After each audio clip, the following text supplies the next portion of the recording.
बिस्मिल्लाहिर्रहमानिर्रहीम। আসসালামু আলাইকুম। সমাজ বিজ্ঞান বিভাগ সরকারি ফুলতলা মহিলা কলেজের পক্ষ থেকে তোমাদের সকলকেই শুভেচ্ছা এবং স্বাগতম জানিয়ে এক সপ্তাহ পর আবারও শুরু করছি আরও কিছু আলোচনা নিয়ে। আমি প্রভাষক কাজী মোহাম্মদ এনামুল হক। আজকে তোমাদের সামনে আমি যে বিষয়টি আলোচনা করব সেটি হলো সমাজ বিজ্ঞান প্রথম পত্রের চতুর্থ অধ্যায়। আজকের টপিকস হলো সংস্কৃতি এবং সভ্যতার সম্পর্ক। তোমরা দেখতে পাচ্ছ যে আজকের যে টপিকস, এই টপিকসটি আমি লিখে দিয়েছি তোমাদের সুবিধার্থে। প্রথমেই আমরা আলোচনা করি সংস্কৃতি কি। সংস্কৃতির ইংরেজি প্রতিশব্দ হচ্ছে কালচার।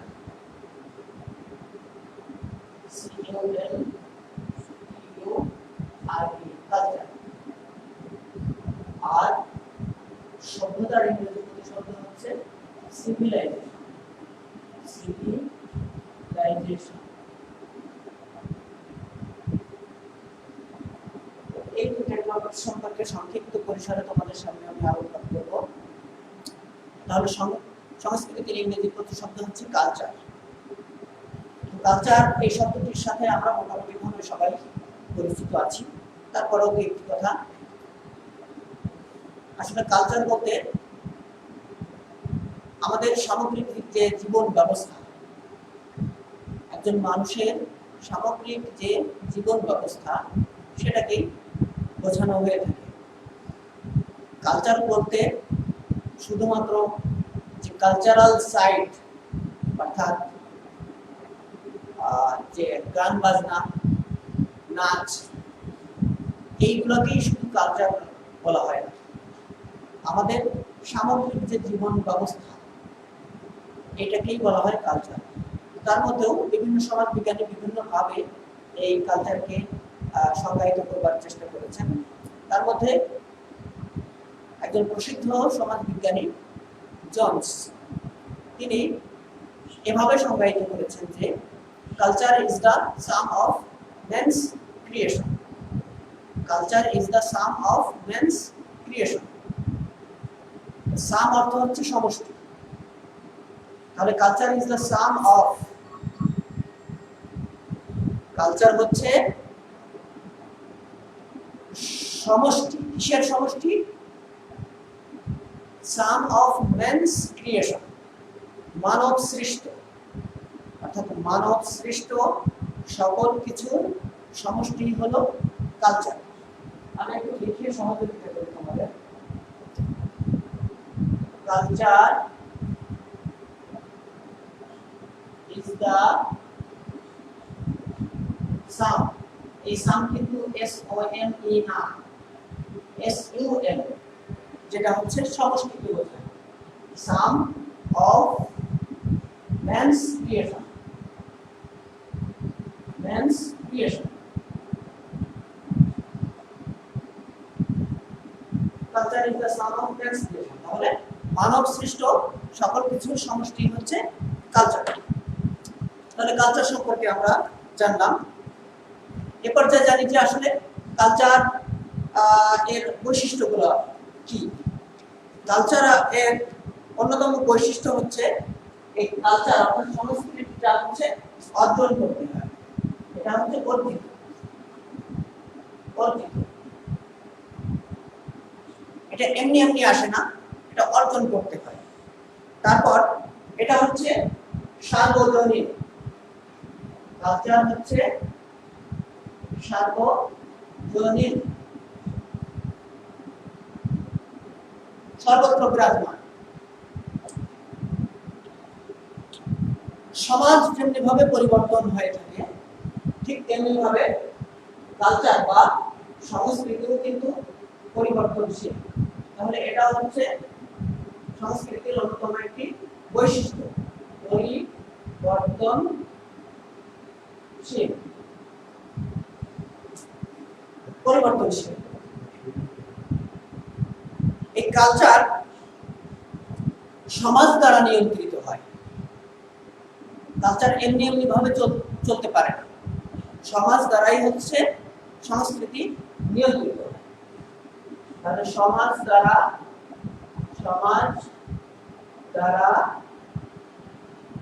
সংস্কৃতি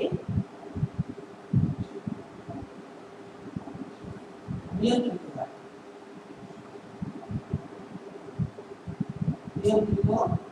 হয়। এই হচ্ছে উল্লেখযোগ্য বৈশিষ্ট্য। তার মধ্যে আরো একটি বৈশিষ্ট্য হচ্ছে সংস্কৃতিটা হচ্ছে বিনিময়যোগ্য। এটা এক জায়গা থেকে আরেক জায়গায় সম্প্রসারিত হতে পারে। তাহলে অন্যতম একটি বৈশিষ্ট্য হচ্ছে এটা বিনিময়যোগ্য।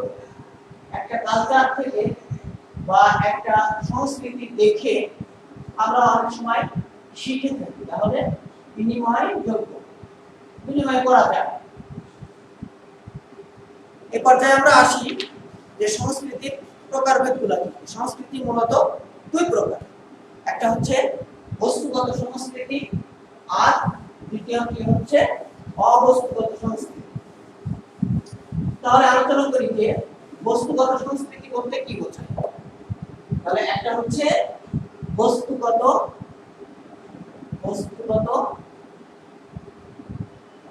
আর একটা হচ্ছে অবস্তুগত।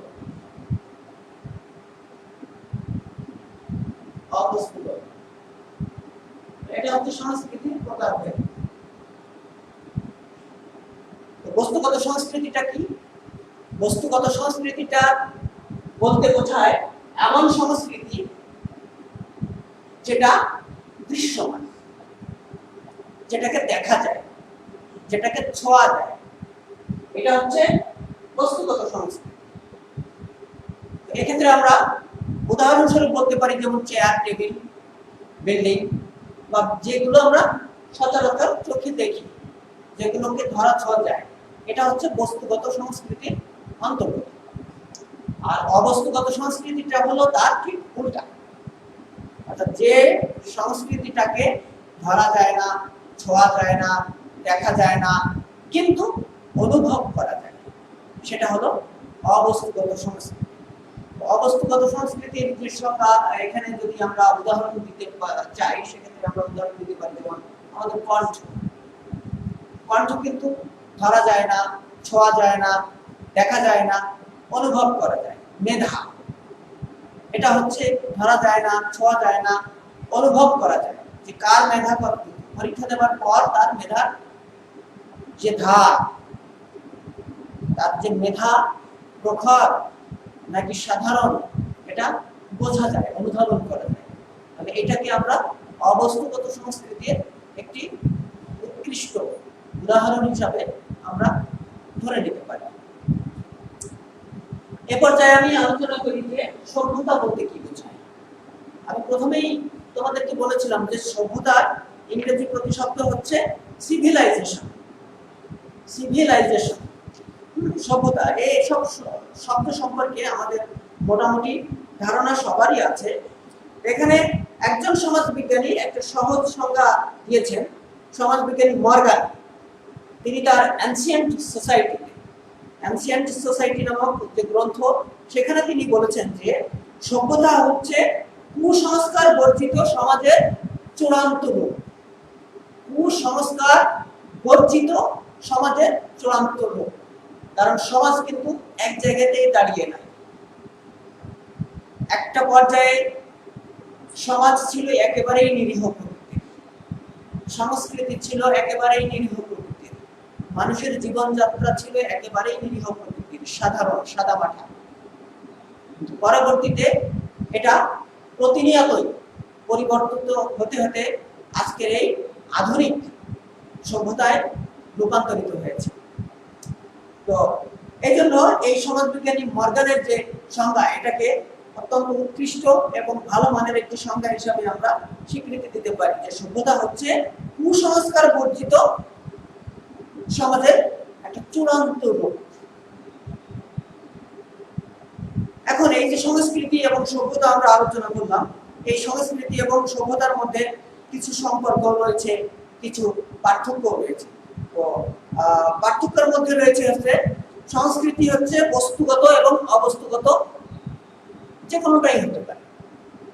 ওই যে আমরা আলোচনা করলাম একটু আগে যে সংস্কৃতির প্রকারভেদ, সেখানে কিন্তু আমরা দেখেছি যে তার প্রকারভেদের মধ্যেই কিন্তু দুইটাই প্রকারভেদ রয়েছে, যে একটা হচ্ছে বস্তুগত আর একটা হচ্ছে অবস্তুগত। তাহলে সহজেই আমরা অনুধাবন করতে পারি যে সংস্কৃতি বস্তুগতও হতে পারে আর অবস্তুগতও হতে পারে।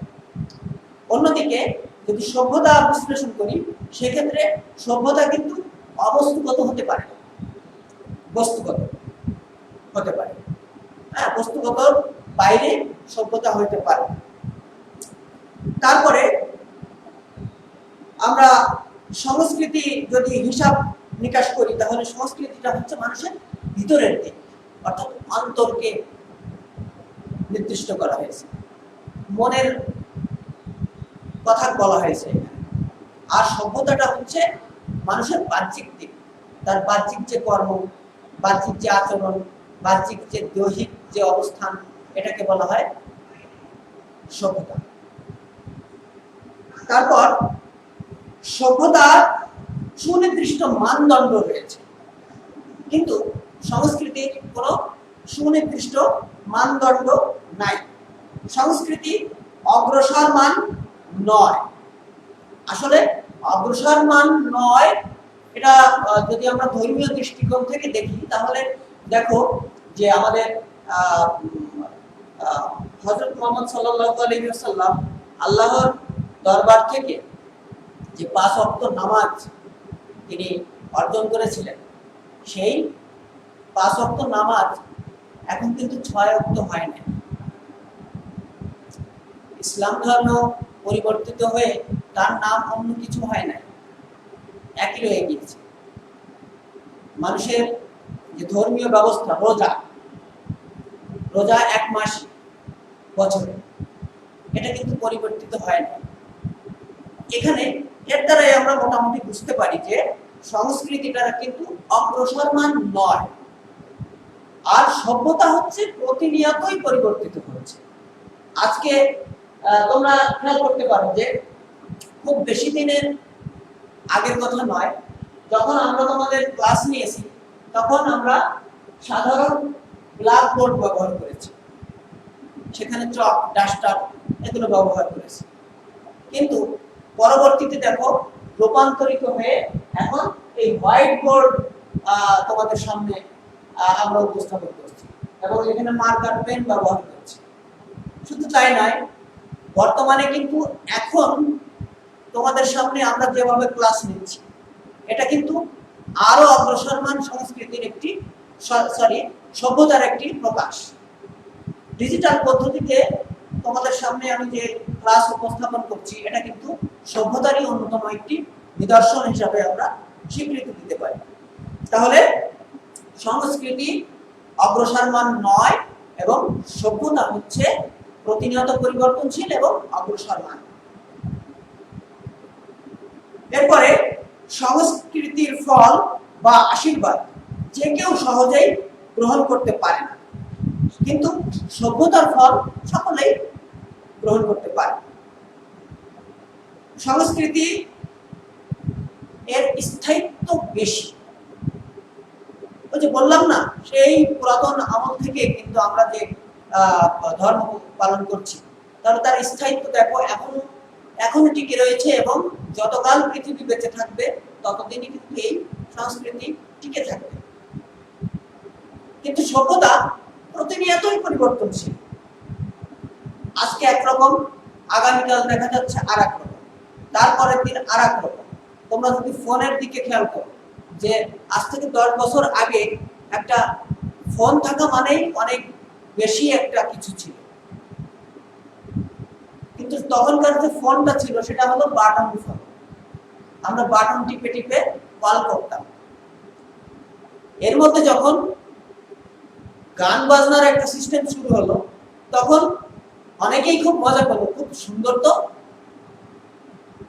এরপরে আবার শুরু হলো ওই বাটন ফোন দিয়ে ভিডিও করা, ছবি তোলা, তখন মানুষ আরো আশ্চর্য হতো। আমরা যখন টেলিভিশনে দেখেছি অ্যাডভার্টাইজ, যে স্মার্টফোনের যে অ্যাডভার্টাইজ, যে টাচ করলেই এটা কাজ করে, খুব মজা পেয়েছি আমরা যে এটা কিভাবে সম্ভব। কিন্তু আজকে দেখো স্মার্টফোন ছাড়া কারো বাড়িতেই কিন্তু স্মার্টফোন নাই, এমন কোনো বাড়ি নাই। প্রত্যেকের হাতে হাতে স্মার্টফোন।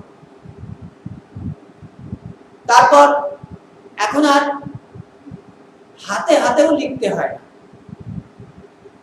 আমরা মুখে বলি, অ্যাপস রয়েছে, অ্যাপসটির মাধ্যমে আমরা মুখে বললে অটোমেটিক্যালি লেখা হয়ে যায়। তাহলে দেখো সভ্যতা কত পরিবর্তনশীল, কত অগ্রসর। সংস্কৃতি এর ক্ষেত্রে একজনের কাজ অন্যজন করে দিতে পারে না। একজনের নামাজ কি আরেকজন করে দিতে পারে? একজনের রোজা আরেকজন করে দিতে পারে না। কিন্তু সভ্যতার ক্ষেত্রে কিন্তু একজনের কাজ আরেকজন করে দিতে পারে। আমি হয়তো ক্লাস নিচ্ছি, যদি আমার কোনো রকম কোনো সুবিধা বা অসুবিধা হয়, সেক্ষেত্রে আমার ক্লাসটি অন্য আরেকজন টিচার নিয়েও দিতে পারে যদি সুযোগ থাকে। কিন্তু সংস্কৃতির ক্ষেত্রে এই ধরনের তেমন সুযোগ নাই, বা থাকলেও খুব কম। তো এক দেশের সংস্কৃতি অন্য দেশে গ্রহণযোগ্য নয়, এক দেশের সংস্কৃতি অন্য দেশে গ্রহণযোগ্য নয়, কিন্তু এক দেশের সভ্যতা অন্য দেশে গ্রহণযোগ্য। যেমন প্ল্যান তৈরি করেছে কোন দেশ, আমরা কিন্তু তারা তৈরি করলে সেই প্ল্যানটা কিনে নিয়ে এসে আমাদের দেশে চালু করছি। ট্রেন, লঞ্চ, জাহাজ, এগুলো দেখো বিভিন্ন দেশ তৈরি করছে। যেটা আমাদের দেশ পারছে না, সেটা অন্য দেশ থেকে আমদানি করছে। অর্থাৎ সংস্কৃতি আমদানিযোগ্য, কিন্তু সভ্যতা খুব আমদানিযোগ্য খুব কম। আমরা টেলিভিশনে বা পত্র পত্রিকায় বা বিভিন্ন ভাবে সামাজিক যোগাযোগ মাধ্যমে দেখতে পারি যে নিউজিল্যান্ড, অস্ট্রেলিয়া বা এই ধরনের উন্নত কান্ট্রিতে তাদের যে সামগ্রিক জীবন ব্যবস্থা, তাদের যে পোশাক আশাক, তাদের যে খাদ্যাভ্যাস, এগুলো দেখে কিন্তু আমরা কিছুটা অবাক। আর বৈদেশিক সংস্কৃতি যখন আমরা আমাদের দেশে চালু করতে চাইব, তখন কিন্তু আমরা অনেকটা সামাজিক বিরোধের সম্মুখীন হতে পারি। কারণ ওই দেশের সংস্কৃতিটা আমাদের দেশে সামাজিকভাবে তেমন স্বীকৃত নয়। কারণ সে দেশে যে পোশাক আশাকের যে নগ্নতা, এই নগ্নতা আমাদের দেশে কিন্তু তেমন ভাবে প্রচলিত হয় না। আর যদি প্রচলিত কিছু কিছু আজকালকের ছেলে মেয়েরা করার চেষ্টা করে, তাহলে কিন্তু সমাজ আবার ওইটা মেনে নিতে চায় না বা ভালোভাবে দেখে না। তাহলে সেই হিসাবেই বলা যেতে পারে যে সংস্কৃতিটা অত সহজেই হাত বদল হয় না, কিন্তু সভ্যতা সহজেই হাত বদল হতে পারে। তো এই মোটামুটি আমি তোমাদের যে সংস্কৃতি এবং সভ্যতা সম্পর্কে আলোকপাত করবার চেষ্টা করলাম। আজকে তোমাদের সামনে আমি আর তেমন কিছু আলোচনা করব না। তো তোমাদের জ্ঞাতার্থে একটি বিষয় উপস্থাপন করতে চাই। হয়তো দীর্ঘদিন আমি তোমাদের মাঝে উপস্থিত হতে পারবো না এভাবে, কেননা সরকারি একটা ট্রেনিং এ আমি প্রায় 1 মাস ঢাকাতে অবস্থান করতে হচ্ছে কলেজের এবং সরকারের নির্দেশনা মোতাবেক। তো সেই হিসাবে বোধহয় তোমাদের সামনে আমার আর 1 মাস পরে ছাড়া দেখা হওয়া সম্ভব হবে না। তো আমি ট্রেনিং এ ঢাকাতে যাচ্ছি, তো সেই হিসাবে আমি তোমাদের কাছে দোয়া প্রার্থী যেন ভালোভাবে আমি আমার ট্রেনিং সম্পন্ন করে আসতে পারি। তোমরা আমার জন্য দোয়া করো, আর তোমাদের জন্য আমার দোয়া এবং আশীর্বাদ রইল। তোমরা সকলে ভালো থাকবে, সুস্থ থাকবে। তোমাদের জন্য আগাম শুভকামনা জানিয়ে এবং খুব দ্রুতই আমাদের 26শে মার্চ আমাদের স্বাধীনতার 50 বছর উদযাপিত হতে যাচ্ছে ব্যাপক আকারে। স্বাধীনতা দিবসের অগ্রিম শুভেচ্ছা জানিয়ে আমি তোমাদের সামনে থেকে বিদায় নিচ্ছি। ধন্যবাদ সবাইকে। আসসালামু আলাইকুম ওয়া রাহমাতুল্লাহ।